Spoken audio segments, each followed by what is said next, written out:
Hey, gang, here we are, 6:38 on a Wednesday night, middle of the week already. Want to thank you for tuning in to Aired Out. My name is JD Green.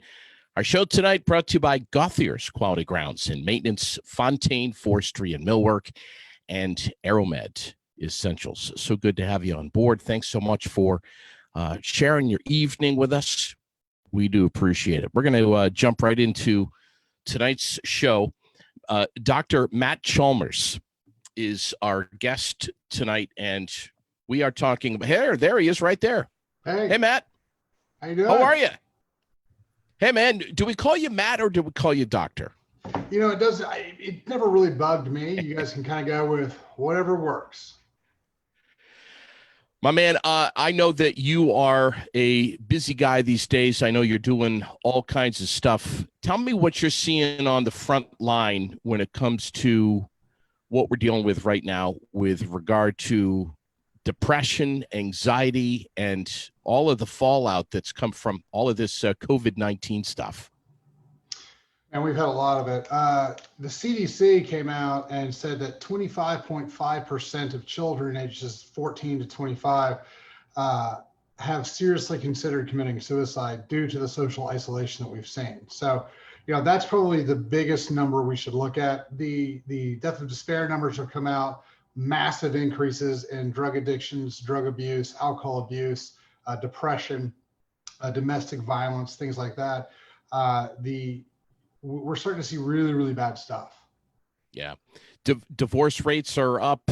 As you just mentioned, domestic violence is just more than ever right now. And the police are dealing with it more than ever right now. I've had several police officers on the show, and they're just overwhelmed with the amount of stress that is impacting everyone. It doesn't matter what class you're in. Doesn't matter what color your collar is. This thing has got everybody. Yeah, it's really gotten bad. You know, we're starting to talk to teachers and parents, and, you know, a lot of them are scared about sending their kids back to school.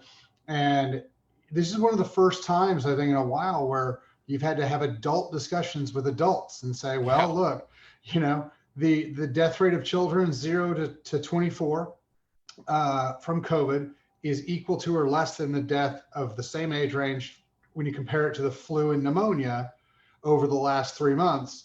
You know, so, but like we talked about, a lot of these kids are depressed to the point where their psychological and mental health is pushing them towards suicide. So, yeah. Okay, parent, we've got two not so awesome decisions. Send them back and work on their mental health, or keep them home and in a bubble worried about their viral health. Yeah, so. Right. Yeah, and there's fallout with either choice. It's the lesser of the two evils, and it really depends on where you live, what your school district is like, what your population is like where you are, and what your child is like, but also where you're at. I mean, some people, obviously, as you know, are taking this a hell of a lot more serious than others. I mean, we're talking about wearing masks and being cooped up at home, also known as COVID or social distancing fatigue, which, gosh, those are some words we've heard an awful lot and seen on our TV and heard on the radio and in our media these days. What do we do? I mean, I've got a 5-year-old little girl who is beyond excited about starting kindergarten. First day on September 8th. And I mean, we're still scratching our head and talking with other parents of children who are right around the same age, talking an awful lot with the teachers and the administration. And man, it's probably one of the hardest decisions I think we've ever had to make. You know, it's funny because I talked to a lot of other doctors, pediatricians, ER docs, ICU docs, and we're all, you know, happy to send our children back to in-person school. You know, it's one of those things where, you know, people come and they talk to me and they're like, so your kid's going back to school? And I'm like, oh my gosh, yes, they went back yesterday. They had such a great time. I'm so happy they're back. And they go, aren't you scared? Yeah. And the funny thing is that I think that if you're not a little scared of every day, you're not really a parent. But at the same time, you also have to understand, hey, we got to let these kids kind of get back into it. One of the things that because I talked to all my patients, I've talked to their kids and stuff like that. One of the scariest and saddest things I did was I was talking to a 7-year-old, and he told me that he didn't have any friends, no one liked him. And I know this kid, and I know that's not, I know he has lots of friends. He's a gregarious, funny, really, really cool kid. And we started talking about it, and I said, well, of course you do, and this and that. And he said, well, if I had friends, how come I haven't gotten to see any? How come they haven't come to talk to me? And this is the middle of COVID, and that's really where the light turned on for me. And I was like, man, we got to start figuring out a way to get these kids back together, small groups, have them over outside at the pool, do something, get these kids together so that they can, at least socialize. If nothing else, get them on Xbox and let them talk and play, but we got to get them socialized again. So that's been a big push for the kids. There are some very interesting ways that our society has tried to engage and stay connected with one another. Now, tell me a little bit about yourself. You're a healthy living expert. Mm-hmm. You kind of specialize in more or less a holistic approach to mind, body, spirit. Yeah. Am I on the right page? Yeah, absolutely. So I run a very weird practice. I work with, generally my job is I look at people when they come in, we do the diagnoses, and we figure out not just what one thing is wrong, but what 5, 6, 7 things are wrong. And then my job is to then find them the very best doctors to work with. So, whether you do therapy, mental therapy, one of my patients came in and she'd been to 15 other doctors and nobody could figure out what was wrong with her. And so I sat down with her for an hour and a half and talked to her and figured out that she had 6 years ago had a surgical device put in called an Essure to prevent pregnancy. We've now figured out that the nickel from that is causing toxicity, and she needs to have it out. So it's actually a big thing. Netflix, I didn't know this until I started researching it. Netflix made a documentary about how bad it was. So that's kind of what we do. So we'll do really far Eastern medicine, meridian repair, muscle testing, things like that. We do, and we work with injectable hormone therapy. We work with calcium scores and sleep studies. And so we kind of do everything. And then I find the best specialist for that person. Wow. So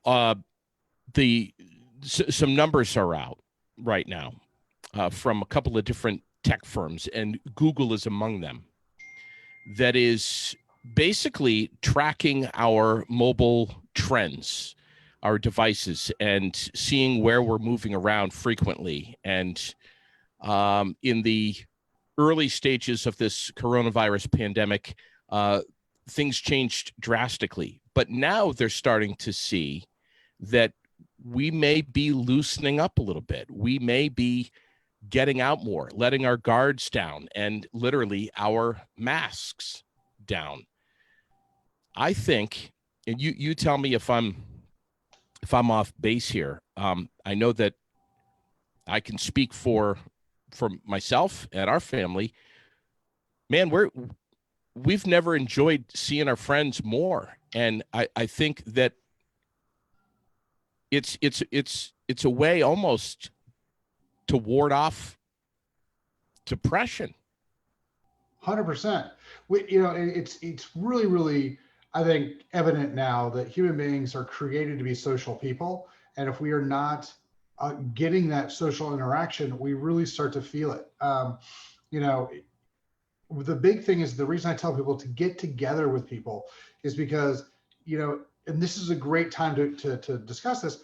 If you're on the phone or you're on Skype with somebody and you have a great conversation, you can sit there and look at them, you can talk to them, everything's great. But there's something about having that person 6 feet away from you or 5 feet away from you in the room.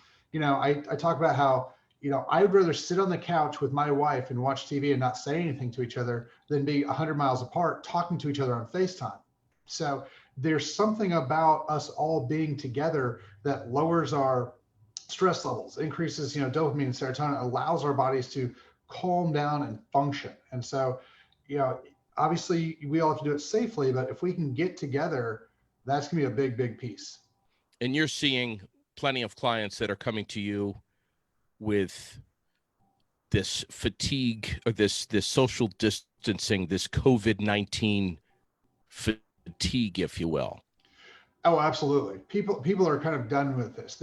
There's multiple factors that are going into this. As with anything that's even medium-sized to large issues of society, there's always more than one thing. So people are starting to come in and they're like, look, I was told this was going to be 2 weeks. It's been Yeah. 4 months. And Right. so I'm done with that piece. All the people I know that have had it are fine. I'm not 80 years old, so I'm not worried about it. And they're starting to come in and they go, and the one question I've been getting from a lot of people is, how do you believe the numbers? And the Yeah. problem is that I don't think that they're lying about the numbers. I just think the way they've decided to count the numbers is radically different than we've ever had before. How so? Well, so when they talk about, and Dr. Brex has said this, that I forget her name now, the doctor in charge of Illinois has come out and said this, that we've never one time counted it. If you get in a car wreck, if you have a heart attack, if you have a stroke, and you had the flu, we never said that you died of the flu.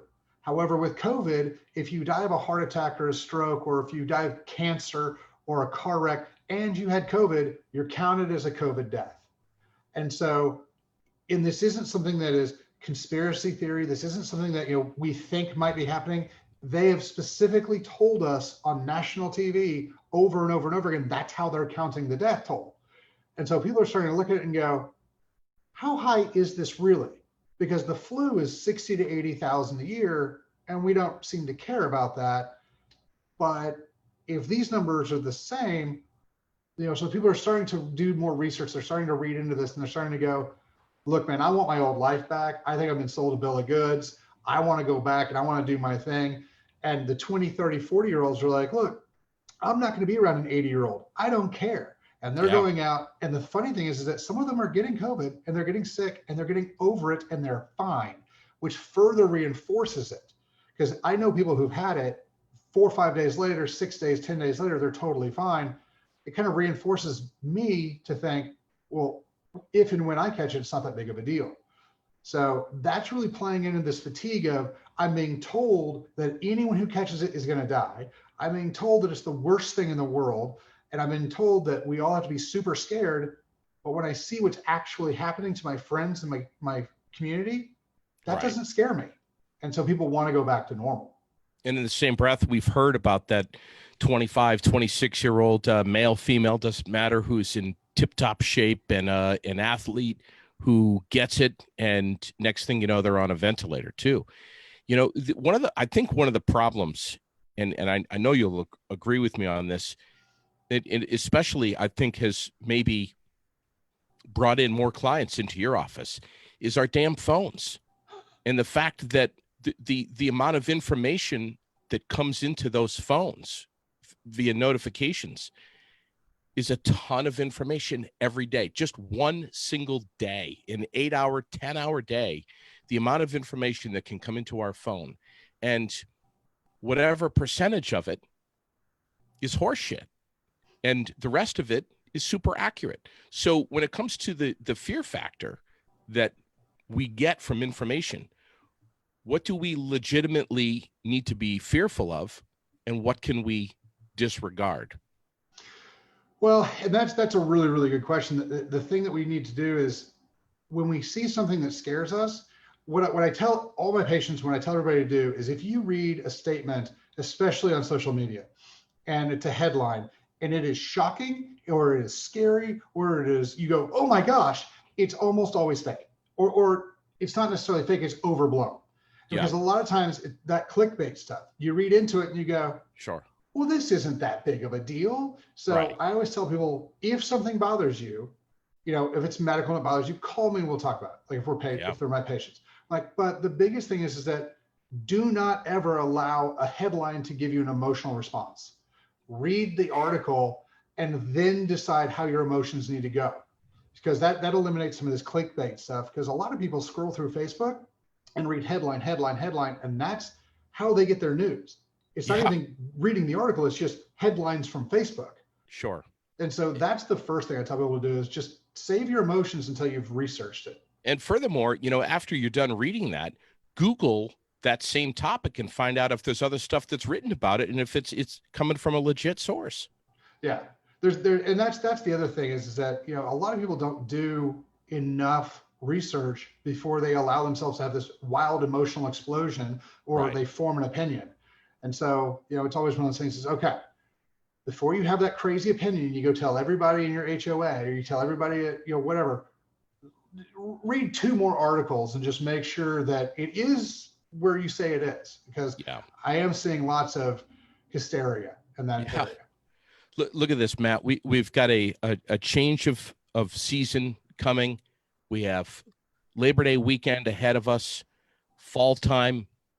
We're going to be indoors more family time, more social interactions, bacon pies, comfort food. Come on indoors. The holidays right in front of us. School's opening up. Flu season right in front of us. Holy crap, man. It's, at least this summer, at least here in Vermont, we've been able to get outside, but in another few months, man, we're going to be coming indoors. Yeah.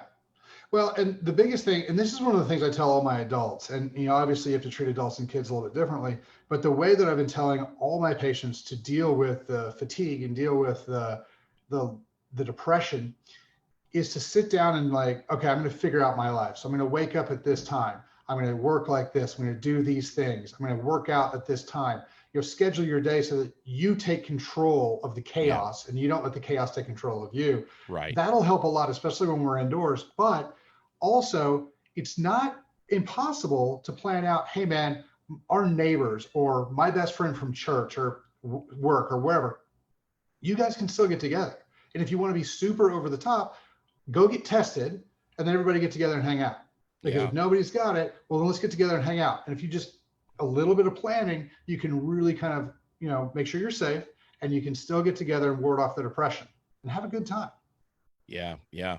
Look at what's going on in Texas right now. By the way, what state are you in? I'm in Texas. I'm in Frisco, you are in Texas. Yeah. Well, look what's going on with your governor, Greg Abbott. He's urging Texans to remain vigilant right now, despite the closing of bars and restaurants and in college sports. And he's saying, put your mask back on. Look at what's going on in North Carolina right now. I mean, there's so many states across America that are receiving a grade of F for their social distancing efforts. North Carolina is one of many states in our country that's got a rating of F right now. People are they're giving up. They're just saying, the hell with this. I've got to get some social interaction going. I mean, screw this mask. And the other problem we get into is that the more research that comes out about the masks, I think the more muddled the field gets, because at first we were told as long as you wear a facial covering, everybody's okay. And then Duke comes out and goes, oh, by the way, if you wear a gaiter, it's worse than if you don't wear a mask at all, because it breaks up the large particles and the small ones and they vaporize. And then we're starting to look at, as you're breathing, these things come out and up. And so now we have more particles suspended in the air if we're wearing surgical masks. So the research is starting to come out and be like, you're not as safe as we once thought you were from that standpoint. But, again, we kind of go back to, and the thing that bothers me is no one has ever cared how many people got a cold before. No one really cared how many people got the flu. What we worried about was how many people went to the hospital, how many people were dying. And so if we're going to shut a school down because 20 people get something or 150 people get something that we know is highly contagious, but after they get it, nothing really happens, I'm a little bit concerned at where we're going to go from there. Because if we're going to be like this until there's a vaccine, and let's just say that this vaccine that no one's ever tested, no one's ever used before, let's say it's as effective as the flu vaccine rates somewhere between 25 and 45% effective. And we've known about the flu a long, long time. So I'm a little bit worried that if we put all of our hope in stock into the vaccine, if the vaccine's as good as the flu, we're still going to see a huge spike and a huge numbers of people with COVID. And so I think we need to start kind of realizing you're probably going to get it. If you're 45, 55 or under, it's not going to be something that's going to kill you unless you have a lot of comorbidities. So, it's not going to be fun, but let's try to get it back to normalcy, because the other piece of this is that a lot of people are losing their livelihoods. They're losing their businesses. They're losing the things, their financial, everything. They're losing all of it. And Everything. yeah, and that's not something that we can just be like, oh, okay, here's, a $100,000 EIDL check. Okay, now everything's back, right? No, my restaurant, my bar, my whole life, the thing I've been working on for 40 years is gone now. So these are things I think that we need to take into account when we look at the entire picture of what COVID's doing to us and what we're doing to ourselves in this picture, and realize that, yeah, going outside is going to be, a little unsafe, but staying indoors, I think, is now we've proven less safe than going out. So, I'm not saying that one is safe. I'm just saying that we need to make a choice, and it's not an easy decision either way. But my choice has been, let's get back into society, because I'm more worried about myself and my kids' psychological and emotional health in the future than I am about them getting sick today. Sure. There's so many of us that we just want to completely unplug our computers. We want to shut our phones off. We want to shut the TV off. And we only want to know the facts about what's going on right here on the front line where we are. What are the absolute facts? What do I need to do? I don't want any more. I don't want to hear any more fluff. I don't want to hear any more hype or scare tactics. And that's hard to do, to filter through all of the crap and get right to the meat of accurate information is very difficult to do. It's almost impossible. Yeah, I would tell you this is going to be more or less impossible. That the people that I talk to are my friends who are ICU doctors, ER doctors, things like that. And, that's what the thing that was so irritating to me when the news kept saying, oh my gosh, the ICU beds are full because of COVID. Well, that statement's technically true. Because of COVID, the ICU beds were full. However, what they didn't explain was that the people in the ICU beds didn't have COVID. What happens with all these surgeries that we had to put off, lots of those people have to go to the ICU after they have surgery to make sure they're okay for a day or two, then they come back out. Well, think about what's happened. For 3 months, these people who need surgery but weren't going to die were held up. Well, we still have people now that need surgery. And so we have a 3-month backlog. And so our beds are full, our surgical hospitals are full. So yeah, every bed in the hospital is full because of what happened due to COVID, but these people don't have COVID-19. They're not sick with COVID-19. That's not why the ICUs are full. So that's one of those things that if you know, or you can get a hold of some of these ICU guys and be like, how bad is it? You're literally the front line. You're the ER, you're the ICU. How bad is it? They're going to be like, it's not something you want, but like I've got 8 beds and 6 of them are full because of surgery, not because of COVID. So that's the information I think isn't getting out that needs to. Yeah. It's the fuller story. Yeah. Wow. As a doctor, final question, we're wrapping up tonight. What do you say to folks watching all over Vermont today and anywhere else they might be, to suggest a holistic, if you will, alternative to trying to stay on top of your mental health? I know it's a broad question. I know there's many things that we can do. And many of those things are probably things that we're maybe haven't made part of our regular routine and lifestyle, like a little bit of walking and some fresh air and some exercise. But I mean, it's, should we be smoking marijuana? Should we be drinking more tea? Should we be trying to get more sleep? Should we be buying a diffuser and using essential oils in our house? What are you saying to your friends and your clients, buddy?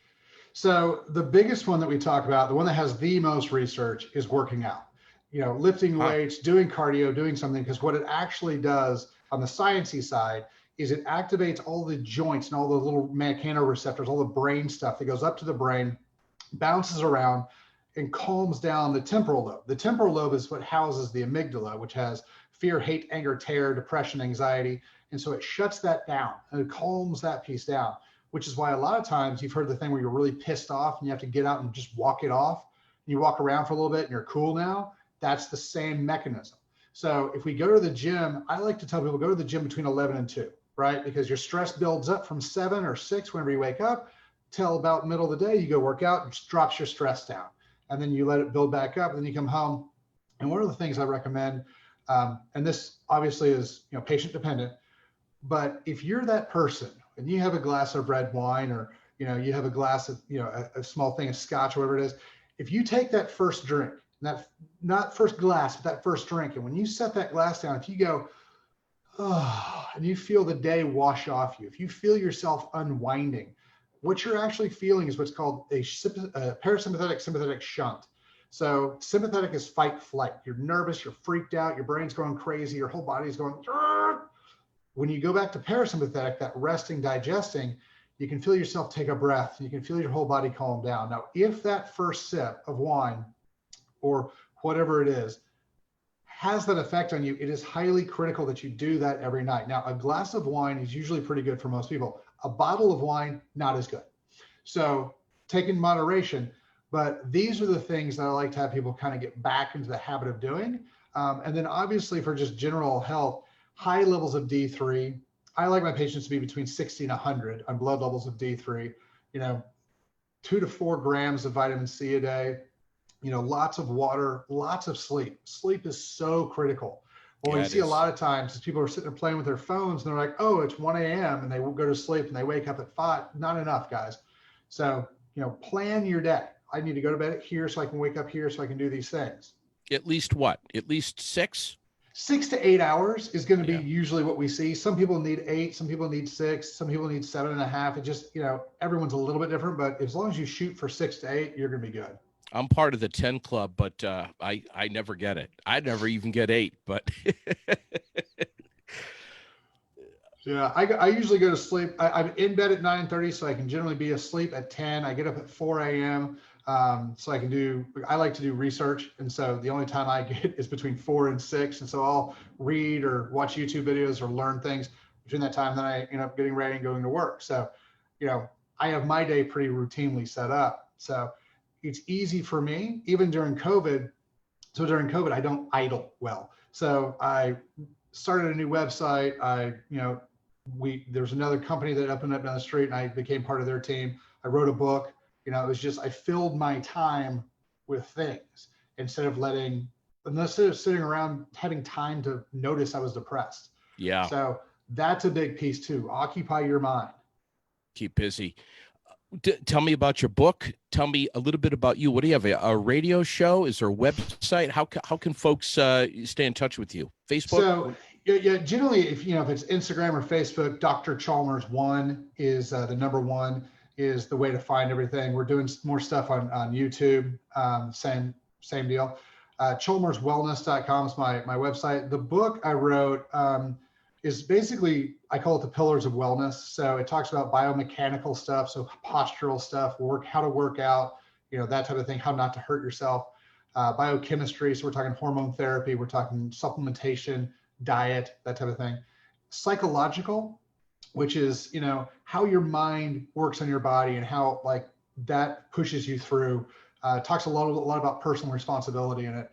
And then the spiritual aspect, which is not so much, Buddha or Jesus or that type of thing, but more of hey, there are other people on this planet, and it goes a long way to fulfill you and to help you if you help other people. So it talks basically philanthropy, that type of thing. I know a lot of guys, I treat a lot of people who are very, very wealthy, and I'll sit down, I'll talk to them. And one of the guys was telling me a story that he was like, I don't know what's wrong with me. Because I just feel like I have a hole in me. And so I asked him, I go, what have you done to give back? And he was like, man, I'm not really big on giving away money. And I was like, you're a genius in the business community. Why don't you go out and mentor people? And so that's how he gave back, is he went out and he started mentoring people and teaching them how to run their businesses better. And he came back and he was like, I'm ready to sell my business and quit and just do this. He was like, I've never felt better about myself and about my life as I do when I'm giving back and mentoring. And so that's a big piece of the spirituality piece is, how are you helping the society around you? So, Wow. And it'll be out here in probably a month or so. So we're going to put it on Amazon. So it was a fun thing to do, like I said, to occupy some time. And one of my friends told me, Ryan Stewman's a buddy of mine. He's written multiple bestseller books, and he was like, as soon as you write one, he was like, before it gets published, you'll have the idea for the next two or three. And he was right, I do. So we'll see how this one does. Wow. Yeah. Matt, that sounds absolutely amazing. If you want to sneak back on as this book hits, please send me an email. Stay in touch with me, and I'd love to have you back, man. I really have enjoyed chatting with you tonight. Awesome, man. Absolutely. I'll hook it up and we'll get it done. Stay in touch, and man, thanks so much. I hope a lot of people heed and take to heart what you're saying, man. Awesome. Me too. Thank you very much again, right, and be well. Yeah, right, be well in too, Texas. All right, there he is, Dr. Matt Chalmers.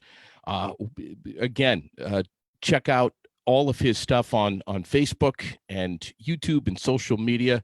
ChalmersWellness.com, I believe. I'll get the link up on my show here as we finish things up on Aired Out. But wow, love having guys on like that. More guests coming up, you bet. We've got an evening tomorrow night. I believe we're going to be off, but we are looking at lining up a guest on Friday. That we've got basically two. It's going to be one of the two. So I don't want to lead on who it might be, but that's coming up Friday, right here on Aired Out, presented by Fly in the Wall Productions, Aeromed Essentials. Yeah, step into the store on State Street in Montpelier and discover aromatherapy, the Peaceful Harvest mushrooms I was telling a friend about today. He's got a little psoriasis, and they're going to be going in there and checking out all of the different ways that Aeromed Essentials can help them. If it's anxiety, if you're having a hard time sleeping at night, you just heard me talking about that diffuser. We've got ours going on all the time, especially in the bedroom, with different scents that are calming, calm me down, and Lily and Sherilyn and even Lulu. But yeah, swing in, ask any questions that you have. And if you want to talk with Lauren Andrews directly, it's 802-505-1405. 505-1405. You bet she'll ship straight to your house if you'd like, but she'll speak with you on the phone. You can check out aeromedessentials.com.